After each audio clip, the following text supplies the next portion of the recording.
Hey guys, and welcome back to the Scrumpy Kiwi. I'm continuing on from the last video with another video focusing on the Dark Vengeance box set, because I realised after I did the last video that you guys didn't really get to see the figures all that much, didn't really get to see them made up or anything like that, so I thought I'd do another video on them and then probably a third one with them all painted up. So anyway, all done, all put together, the whole box set. Took me an evening and a bit of a day, but it was really good fun, really enjoyed it, really nice models to do. They, as with the previous starter sets, are snap fit, so if you choose not to, you haven't got to use any glue or anything like that. Just have yourself perhaps a pair of clippers and a hobby knife just to tidy them out, cut them out, etc. But yeah, they went all together nicely. I use super glue because I like to make sure my figures stay together completely. But like I say, if you choose not to, if you don't have any super glue available, you can just clip them together. With some of the clipping together, with some of the snapping together, I found they didn't go together quite as nicely, so I did choose to just cut off the little parts that slipped into the sockets of the adjoining pieces and then just stuck them together with super glue like that, and it sort of gave a bit more of a snug fit. But apart from that, construction of them was nice and easy. The instructions manual it comes with is very simple to read, very easy to read, understand. Any notifications about certain bits that need to be attached first are always put out there.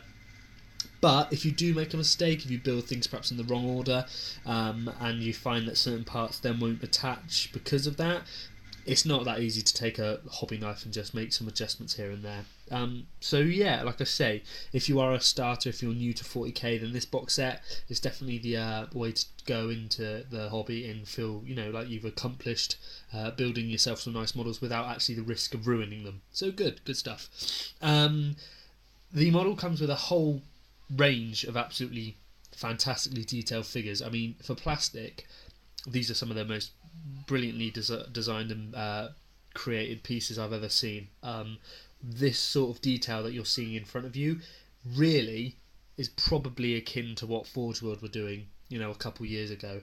It really is impressive to see how much plastic, moulding and sculpting has come along since I first started in the late 90s, early 2000s.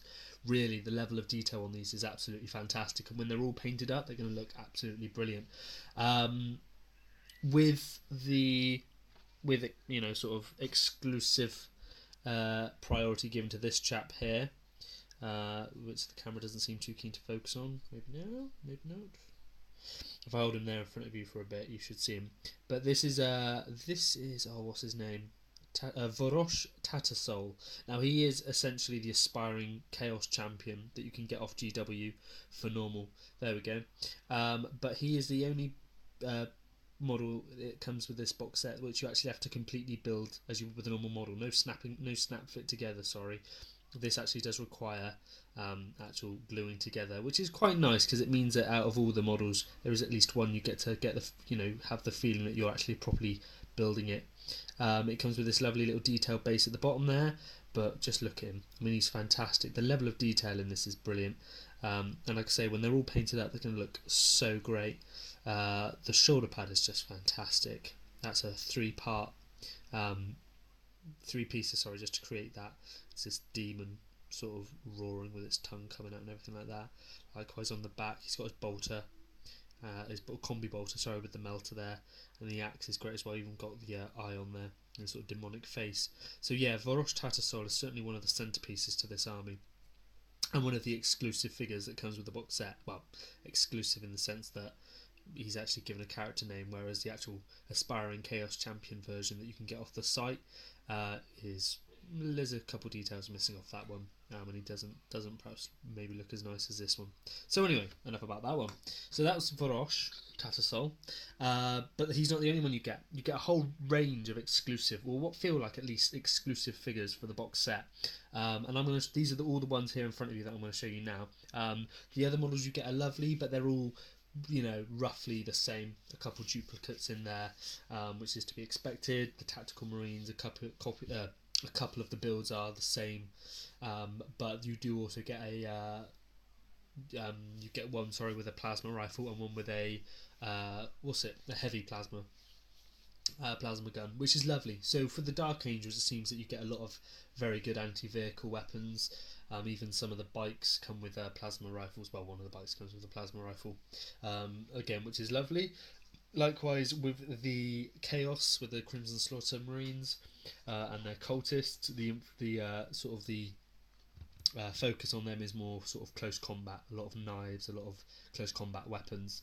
So enough about that, let's look at the exclusive models. So probably the one that stands out immediately is this. This is Mortis Metallicus, who also, as some may know who are big fans of the Crimson Slaughter lore, is actually Cranon the Relentless's brother. Cranon, whose brother refused to engage in the sort of more dubious actions of the Crimson Saber chapter during their fall to chaos, was imprisoned within a Hellbrute. He tried to remain loyal, and this is what he got, being stuck inside this. And this is, like I say, a fantastic model. I love it. It's absolutely great. I'm looking forward to painting this bad boy, because he's just everything about it. It's so dynamic. The poses they've got for some of these models is just fantastic. You've got there the power fist there with that gaping maw on it. Likewise, what I like is that these figures all sort of tell a story. And as you know, you can see him here. He looks like he's about to rip something apart, and he's firing off shots. But at the same time, it looks like he's just in agony. His existence is a continuous torture, and you really see it in this build. Do excuse me, I do have a slight cold coming on. Lovely, but there on the back, the spines there, the sort of all the bones sticking out. It's just fantastic. All the wires. It just looks great. And like I said, this is probably one of the more complex figures to build from the set. Not too difficult, but yeah, it requires sort of multi-bit pieces here and there. Again, it's snapped together quite nicely. Just perhaps a slight problem here with the melter, just there, as you can see. But yeah, nothing too bad, not too much of a problem. Who next? Well, probably the main man himself, Cranon the Relentless. And he just looks awesome. The sword is fantastic, with all those faces coming out of it. His armour's just covered in screaming sort of demonic faces, which look amazing. During making him, be careful when you're cutting out the head. I bent one of his horns, which I was terrified was going to snap off, but fortunately I was able to bend it back. If it's too bent, just a bit of hot water perhaps, be careful. Again, with his sword hand didn't want to slip too nicely into the part it was meant to go into, the socket I suppose you call it. So again, cut off the little bit and just glue it in like you would with a normal figure. You can't even see really. There's so much detail in this that it's really hard to sort of notice any badly done bits, because there's all the armour's spiky and everything, so it sort of just looks like part of it.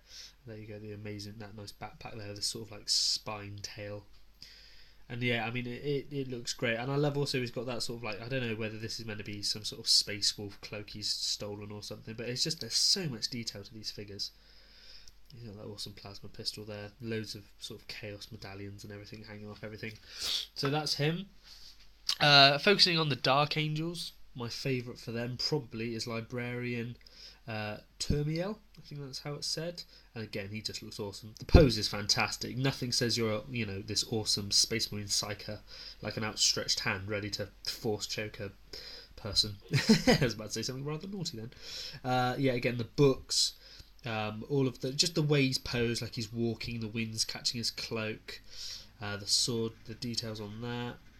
Again, all the Librarian sort of insignia and everything on him, the psychic hood there with all of the cables coming out, and even his cybernetic eye in there.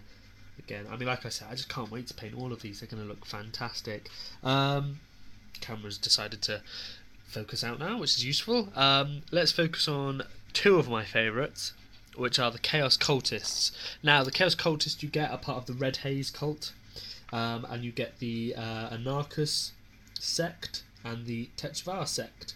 And this is Anarchus, so this fantastic sort of screaming Chaos Cultist with a massive axe with serrated edge and this clawed hand. Camera will focus in a moment, I'm sure. There you go. And he looks just awesome.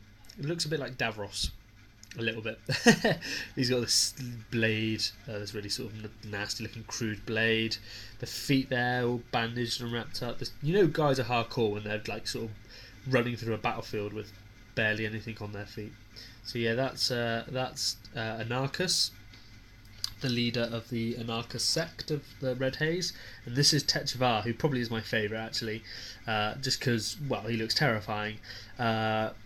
Lovely sort of like demon force sword or something going on there, shotgun, and I noticed he had a commissar coat on it, and so I was like, oh, did he steal that off a commissar he killed, which, you know, is no easy feat for a normal chap, or is he actually a former commissar? Turns out he's a former commissar. Techvar, yeah, was a former commissar in the Imperial Guard and betrayed them, and for his betrayal, despite the fact he was allowed to live by the Chaos Forces, they sewed the coat to him as a constant reminder of his betrayal, which is lovely. So that explains why he looks so unhappy. Next we've got Company Master Balthazar. Try and say that 3 times fast. And here he is again, just fantastic, looks awesome.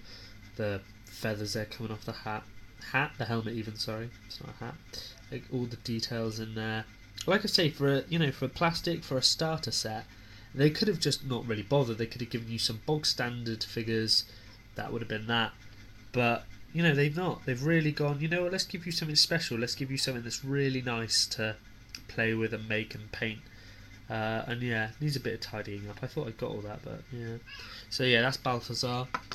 Drasnik, leader of the Chosen, and again, they look awesome. I mean, what's great is you get this real sense of nobility with all of the Dark Angels, and with the Crimson Slaughter, just this rage and this fury, and that's what you want. They've really, you know, every figure is so dynamic. Even the smallest Marines have this sort of this flair to them. Like, you know, they look like they're holding themselves ready for combat. They look great.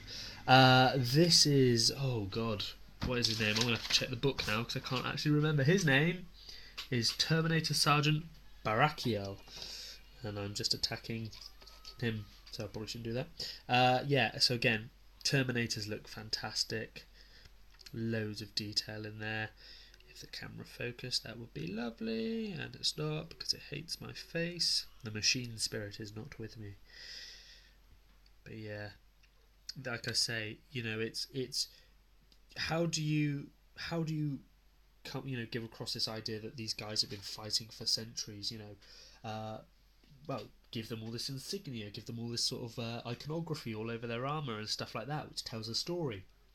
And the fact they've modelled all of that onto the armour, etc., is fantastic. Every figure tells a story. Every figure, you know, shows just how awesome they are.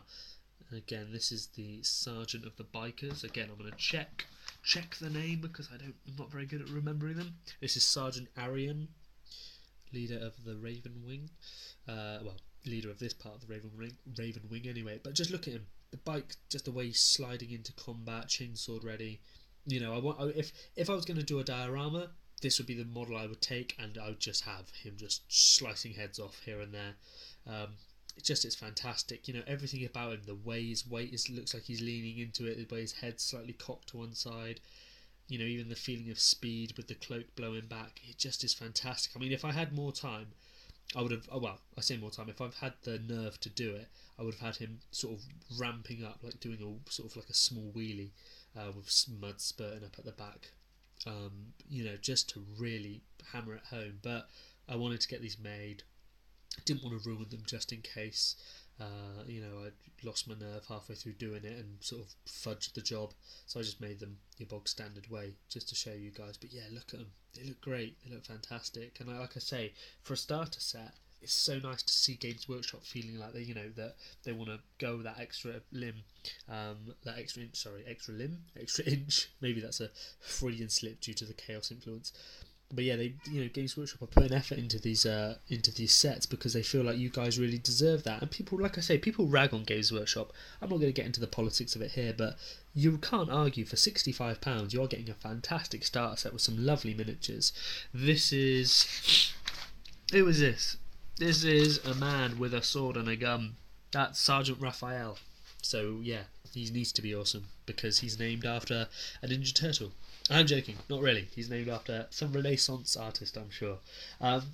So here he is, again looking awesome. Easy to build. but the payoff at the end is a fantastic looking mini.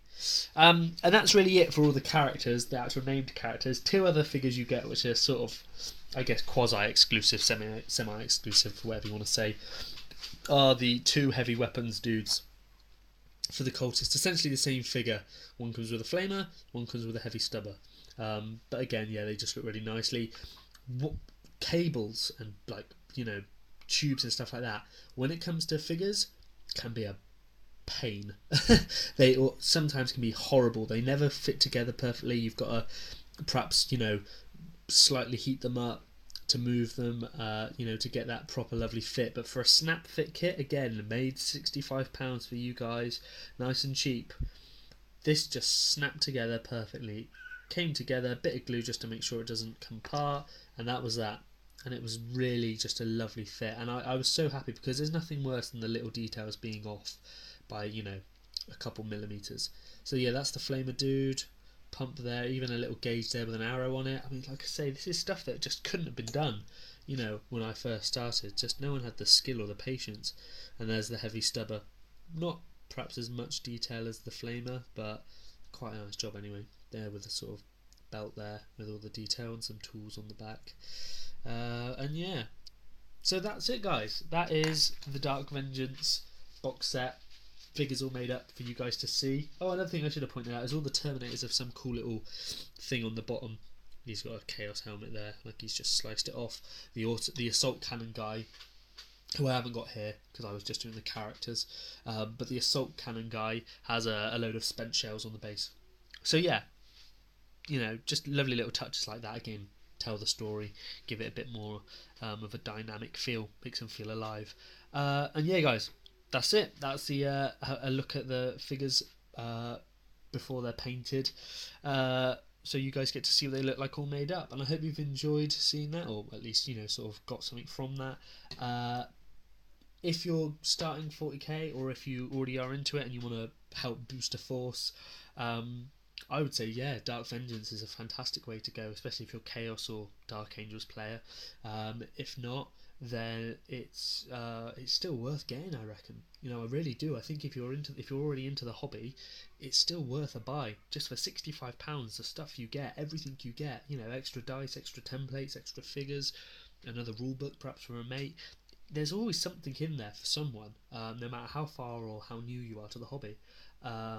And like I say, just the level of the figures is brilliant, and I'm so happy that I've bought this. And like I say, for Christmas, maybe a Dark Angels Codex and a Crimson Slaughter Codex, and then from there, the world. So yeah, thanks very much, guys, for watching. Next video I do shall be them painted up, and then after that, perhaps some more painted stuff, or my next terrain project, which will be a lovely 6 foot by 5 foot board, so that will be a big one. So thank you very much, guys, for watching. Again, probably my longest video so far, so I do apologise for keeping you all for so long with me rambling away, but thank you very much for watching. Thank you for all the support with the channel, etc, etc, and have a good one, guys, and have fun building whatever you're doing. Bye.